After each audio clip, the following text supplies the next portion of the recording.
Hey everyone, Russell here, and I'm back with another video. I'm starting a new series. It's going to be called Garage Sale Gaming or Garage Sale Pickups. I haven't quite decided what I'm going to name it. I've bought a spy camera that I've been using to capture footage of yard sales. I am having a bit of a learning curve with it. I don't want to share any footage that I have of these yard sales with you because, frankly, I was watching it and it was kind of making me sick. I'm kind of experimenting with different places to mount the camera. If you guys have any suggestions, it's just a little key fob camera. I've tried velcroing it to the bill of my hat. I've tried holding it. I've thought about maybe something on my shoulder, or the next thing I'm actually going to try is maybe like some aviator glasses with it on the side. I can attach it with glue or those 3M Velcro tapes, no problem. So I can attach it to just about anything. Any suggestions that you guys might have, I'd really appreciate. So I want to go ahead and get to the games basically. I went out yard selling in Scottsdale, Arizona, and I had some luck. I didn't really find any retro stuff that I consider retro.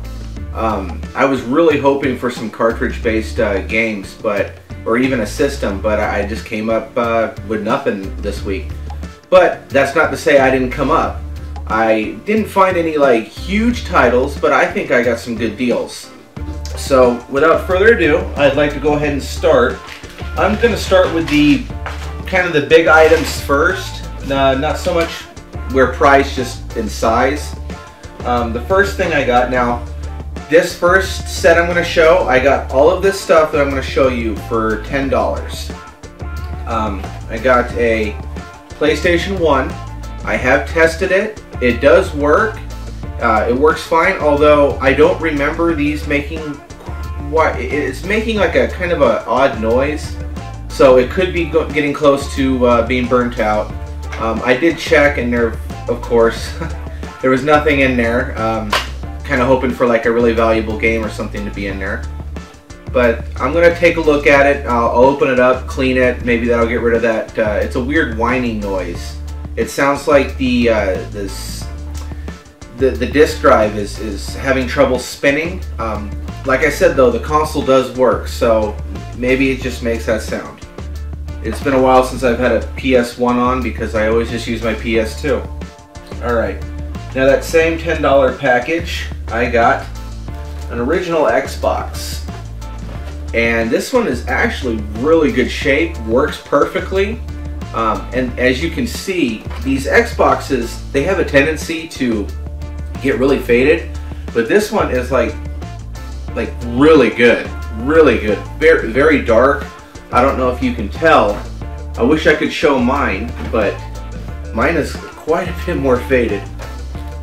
So I got an Xbox, and with that Xbox, I've got one, and these are the second gen controllers, not the huge ones, which actually I don't mind because I've got big hands anyway. 2 and 3, they all work. They all have the breakaway cables. I think one of them actually might be, nope, okay, I attached it. Thought one of them might be missing, but it did come with it. Let's see. It also came with the DVD remote and 2 receivers. Also, I got 2 PS1 memory cards. I got a Xbox 360 remote. I'm gonna keep it, although I'll probably never use it, but I just kind of think that it's a cool looking remote. Maybe I will use it, who knows, but I usually use my Xbox One now for Netflix and YouTube and everything. Alright, and then one of my favorite things I got out, and I've wanted to pick up another one for a while, was a 360 wireless controller. It's the original white, but I mean this thing, I don't know if you can see the buttons on that, but they don't even have wear on them. I mean, my fucking controller, and mind you, this is my third 360, is just, button right there is just worn the fuck. So I was really, really satisfied. I've already been using it. It syncs up perfect. I mean, that right there just makes the $10 worth it, that alone. One of my favorite things. Now, my favorite thing, which is going to be a little bit of a side project, and I think I'll make a video about it, is I picked up an old school Game Boy. I first saw this when I walked up to the garage sale, and I was like, oh, cool, Game Boy. How much for the Game Boy? Lady said 50 cents. It even had a game in the back. It's We're Back, a dinosaur story. Not really something I'm interested in playing. Now, I turned on the Game Boy, and I've got the contrast turned all the way so it's black. I want you guys to see this. Do you see the line right there? That's an easy fix. You just open up this case, and where the screen connects, some of the connections have actually come loose. So you can literally just take a soldering iron and rub it ever so gently, just a couple of times over there. It'll completely get rid of that and fix it. So it would be 100% operational Game Boy, and I have to say I was really happy to see that. Very happy to see that. I used to have a Game Boy, and I played the shit out of that thing. I don't know what happened to it, but I'm just happy that I have another one. And by the way, the screen is great on it. Okay, also with that lot, I got the PS1 instructions, which I like the instructions. I really like the paperwork and stuff. I think it's pretty cool. I always just keep them. And then I got also some games. PlayStation 1 games. Nothing at all exceptional, although 2 games that I did play all the time back in the day. And this is one of them, Tony Hawk's Pro Skater 2. I mean, who didn't play this back when it was out? And then Gran Turismo. Played this with my friends because in high school I was kind of in the auto shop, the tuner group, you know, where we like to race our cars that we thought were race cars, but were really just kind of, I guess, slightly modded pieces of shit. Anyway, another game I picked up was NFL Blitz. And I've already looked at these, and some of the CDs do have scratches, but I've tested them. They work, and PlayStation 1 games are actually pretty scratch tolerating, I would say. The PlayStation 1 is, unlike the PlayStation 2, I think has a much higher tolerance for scratches. So, Rally Crisis 2 was another game. Spider-Man. NBA Basketball 2000, the year I graduated. Oh yes, I'm an old fuck. And what is this? WCW Mayhem. I guess when they still existed, because I guess WCW doesn't exist anymore. My cousin used to be real big into wrestling, and we played a lot of wrestling games, especially on his 64. But I might check that one out. Maybe we'll play it this weekend. Alright. So everything you saw here, oh, I did get, and I have not yet untangled all of this shit, so I'm just going to show you the mass. There's, you know, an Xbox 360 power supply, just all sorts of cables. I see PlayStation stuff, I see regular Xbox. So all of this stuff that I just showed you, I got for $10. Lady just wanted to get rid of it. I guess her son just kind of left it there and never came and picked it up.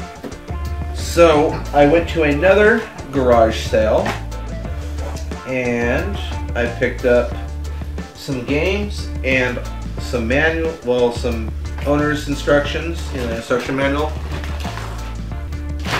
I'll start with those real quick. 2, for some weird reason, they had, I guess maybe they broke one, but they had 2 near mint condition PS2 manuals. And then some tore up Xbox, regular Xbox stuff. It was PlayStation and Xbox this weekend, I'm telling you. It's crazy. With the exception of the Game Boy, like I said, not really much retro stuff. You know, the original Xbox Live stuff. Basically everything that came with a Xbox original. I did pick up the box, which is in okay condition. It's missing the bottom, but the way I have it positioned, you can't tell. I didn't have one, so you know, I'll take that one until I find a better one, and I'll just upgrade.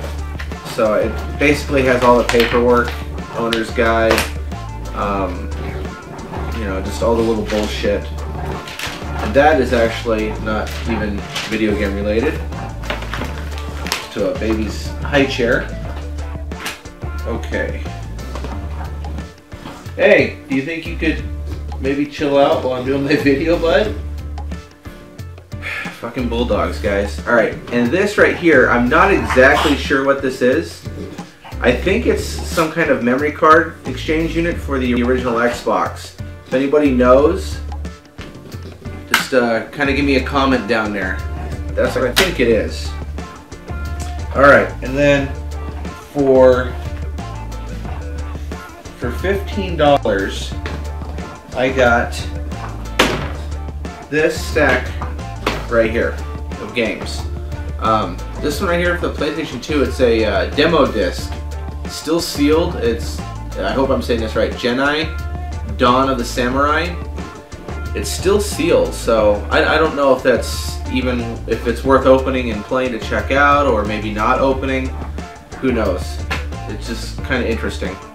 I also did pick up 2 PSP games, and these were all individually marked, but I offered $15 if I bought all of these, and the lady said yes.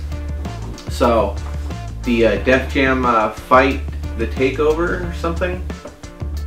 I do want to pick up the PSP. I don't have one yet, but I'm going to save these games because, especially this one, because this one actually looks kind of cool. It's Death Jr. Like I said, I do want to get a PSP. I'm just waiting for the right deal to come along. I also got the first Fable, the original Xbox. I got Spider-Man 3, the Collector's Edition for the PlayStation 3. I wonder if the game is any better than the movie. Doesn't look like it. Charlie, you not lick yourself for a little while. Alright, this is probably one of the better games I got out of here. It's the Halo 2. Oh, now he's all pissed off. She's a good girl. He gets all butthurt. This one right here, fucking, I have played this game and it's fucking hilarious. Not to be hilarious, it's just, this game, 50 Cent Blood on the Sand, is just so fucking ridiculous, you just have to laugh. I mean, it's just, play the game, trust me, it's fucking ridiculous. The Godfather Part 2. 2K Sports All-Pro Football. Yeah, 2K8. Game I'm probably never going to play. This one actually looks pretty cool. Brute Force. Oblivion.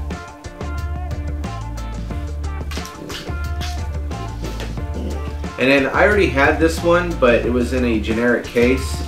I don't know why the other case wasn't there, but as Pat the NES Punk would say, label upgrade! Or case upgrade. The Simpsons Road Rage. And then Disney's The Haunted Mansion. And then Star Wars 2, Knights of the Old Republic. And all these games are in great condition, by the way. I think they were either older teenager or adult owned. Not sure why they were selling them. I asked them if they had any more. They said none that they wanted to get rid of, so it's too bad. Maybe that'll be another future spot where they'll want to get rid of some more games for super cheap. Who knows? Anyway, like I said, everything you see here in that big mass of wires, I paid $30 for. Go ahead and comment below. Tell me if you think I got a good deal. If I didn't, tell me if anything here, especially this right here, I want to know what this is. Tell me if any of these games are pretty exceptional by your opinion or standards. I really, really want to know. As always, thanks for tuning in. Please don't forget to hit that like button and subscribe if you want to see more of these videos. As always, have a good one and game on.